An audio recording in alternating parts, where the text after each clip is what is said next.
और इस वक्त बड़ी खबर ये आ रही है कि दिल्ली के राजेंद्र नगर में बड़ा एक्शन लिया जा रहा है। 3 कोचिंग के बेसमेंट सील कर दिए गए हैं और 8 कोचिंग सेंटर्स को एमसीडी ने नोटिस थमा दिया है। कोचिंग सेंटर के खिलाफ बड़ी कार्रवाई की जा रही है।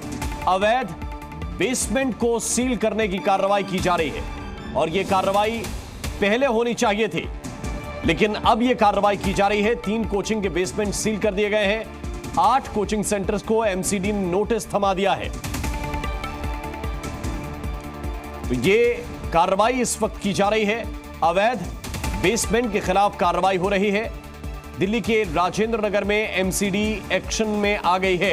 3 कोचिंग के बेसमेंट सील कर दिए गए हैं।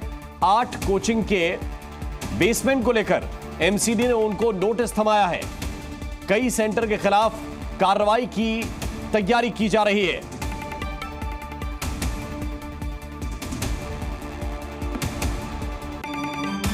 इस वक्त की बड़ी खबर आपको बता रहे हैं। राउस कोचिंग सेंटर के बेसमेंट में डूबने से 3 छात्रों की मौत हुई, 3 स्टूडेंट्स की मौत हुई और उसके बाद एमसीडी नींद से जागी है, एमसीडी की नींद खुली है और अब कार्रवाई शुरू की गई है।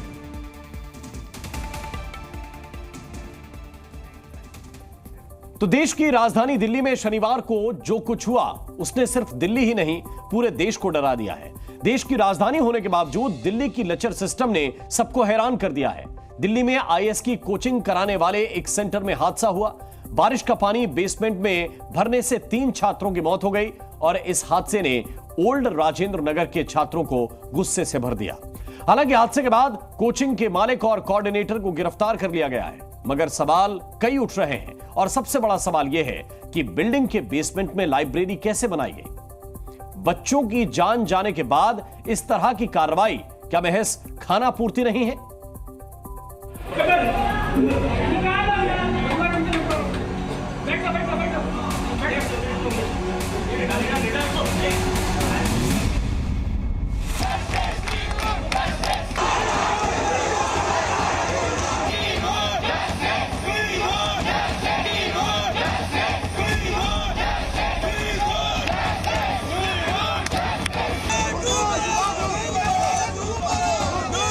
हम हत्या की श्रेणी में रख रहे हैं, ये हत्या है। राजधानी दिल्ली में छात्रों का गुस्सा 7वें आसमान पर है।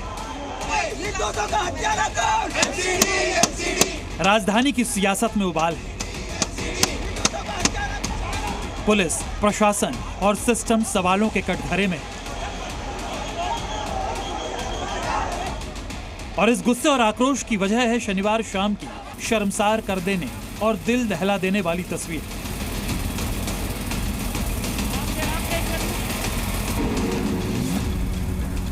शनिवार की शाम दिल्ली के ओल्ड राजेंद्र नगर में जो हुआ उसने राजधानी को शर्मसार कर दिया।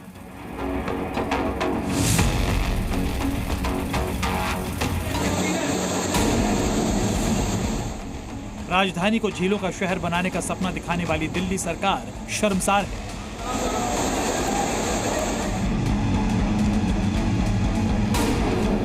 दिल्ली का कायाकल्प करने का दावा करने वाली एमसीडी शर्मसार है। देश के युवा जिस यूपीएससी की परीक्षा को पास करके देश के सिस्टम को बेहतर बनाने का सपना देखते हैं, उसी सिस्टम ने देश के 3 यूपीएससी एस्पिरेंट्स की जान ली।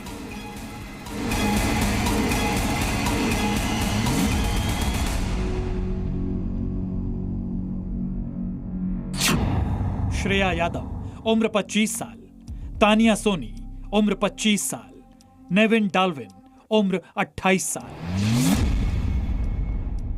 दिल्ली के ओल्ड राजेंद्र नगर के राउ आईएएस कोचिंग सेंटर में पढ़ने वाले इन तीनों यूपीएससी एस्पिरेंट्स की जान बारिश के पानी ने ले ली। जी हां, बारिश के पानी। बच्चों की मौत की वजह पर आपको यकीन नहीं आ रहा है तो पूरी डिटेल को ध्यान से देखिए और सुनिए।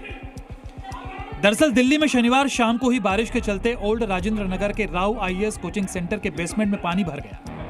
बेसमेंट में कोचिंग सेंटर की लाइब्रेरी थी, जहां हादसे के वक्त 17 बच्चे हर रोज की तरह अपनी तैयारी में मशगूल थे। बारिश के बाद पानी भरने से बिल्डिंग में पावर कट के कारण बेसमेंट में बनी लाइब्रेरी का बायोमेट्रिक गेट जाम हो गया। स्टूडेंट अंधेरे में लाइब्रेरी के अंदर फंस गए और पानी का प्रेशर बढ़ने से पानी बेसमेंट में तेजी से भरता चला गया। पुलिस के मुताबिक शाम 7 बजे सूचना मिलने के बाद एनडीआरएफ को बुलाया गया, लेकिन 3 छात्रों को बचाया नहीं जा सका।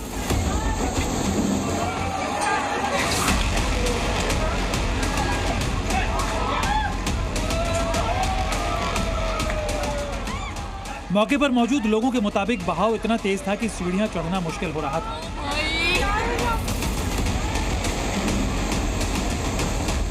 ऐसे में छात्र बेंच पर खड़े हो गए। महज 2 से 3 मिनट में ही पूरे बेसमेंट में 10 से 12 फीट पानी भर गया। बाद में बच्चों को बचाने के लिए रस्सियां फेंकी गई, लेकिन पानी गंदा था, इसलिए अंधेरे में रस्सी दिखाई नहीं थी। सोचिए, देश की राजधानी दिल्ली और ये ओल्ड राजेंद्र नगर का इलाका, पीछे जाइएगा तो वहाँ करोल बाग है। ये पॉश इलाका है। अगर इस पॉश इलाके में, देश की राजधानी में अगर ये हाल है, तो सोचिए देश के दूर दराज इलाकों में जहाँ पर कोचिंग संस्थान चल रहे होंगे, क्या वहाँ पर नियम का पालन किया जाता होगा?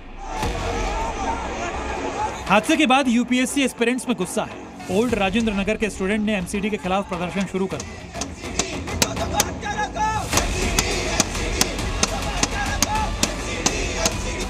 हादसे के बाद आधी रात से शुरू हुआ छात्रों का गुस्सा दिन चढ़ने के साथ साथ और उग्र हो गया।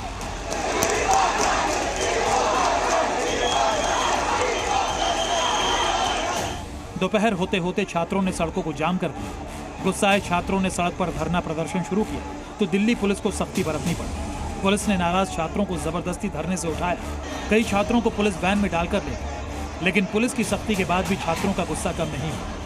शाम होते होते छात्र फिर जमा हुए। अपने 3 साथियों की मौत पर कैंडल मार्च निकाला। गुस्साए छात्रों ने मोबाइल की लाइट जलाकर अपना विरोध जताया। सिस्टम के खिलाफ अपना आक्रोश बयां कर दिया। पुलिस लगातार छात्रों और प्रदर्शन कर रहे लोगों को समझाती रही, लेकिन कोई भी टस से मस नहीं हुआ। सरकार की आंख तभी खुलती है जब कोई घटना घट जाती है। यहाँ उससे पहले कुछ नहीं होता है। कुछ दिन पहले मुखर्जी नगर में हुआ, 3 दिन पहले पटेल नगर में हुआ। तो घटनाएं होती रहेंगी, बच्चे मरते रहेंगे, सरकार की आंख नहीं खुलने वाली। पानी इधर ड्रेनेज सिस्टम बहुत बेकार है। अगर इन लोगों को पता था कि दिल्ली में आए दिन बारिश होती रहती है और ये प्रोन है हैवी रेनफॉल के लिए, तो उनको प्रिकॉशंस क्यों नहीं लिए गए? Cause of poor planning and poor urbanisation.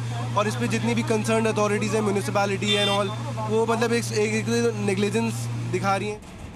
जानकारी के मुताबिक 2021 में एमसीडी की ओर से राव आईएएस कोचिंग सेंटर को एमसीडी की ओर से जो सर्टिफिकेट जारी किया गया था, इसमें कहा गया था कि बेसमेंट में सिर्फ स्टोरेज की अनुमति है, यहाँ कोई व्यावसायिक गतिविधि नहीं चलाई जा सकती। घटना के बाद एमसीडी ने कहा कि कोचिंग सेंटर में लाइब्रेरी अवैध रूप से चलाई जा रही थी। इस पूरे मामले में पहले कोचिंग मालिक अभिषेक गुप्ता और कोऑर्डिनेटर देशपाल सिंह को गिरफ्तार किया गया और फिर दोनों आरोपियों को 14 दिन की न्यायिक हिरासत में भेज दिया गया।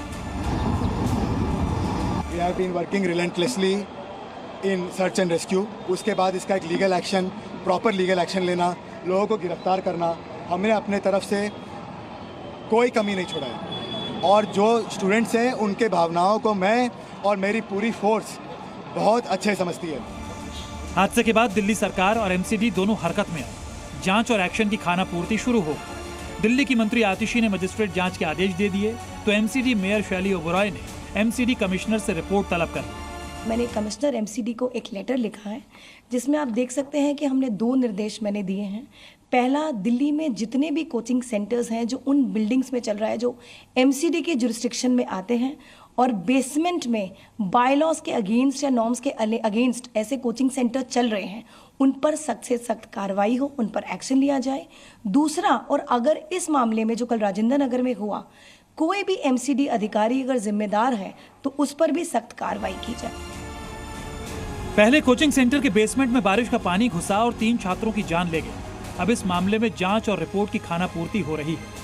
ये सारी बातें सरकार और पुलिस प्रशासन के पूरे तंत्र को शर्मिंदा होने से नहीं बचा सकती। गुनहगारों को शायद सजा भी हो जाए, लेकिन इन 3 मासूम छात्रों की मौत का असल जिम्मेदार कौन है, इसका सही जवाब शायद ही कोई कभी दे पाए। ब्यूरो रिपोर्ट, जी मीडिया।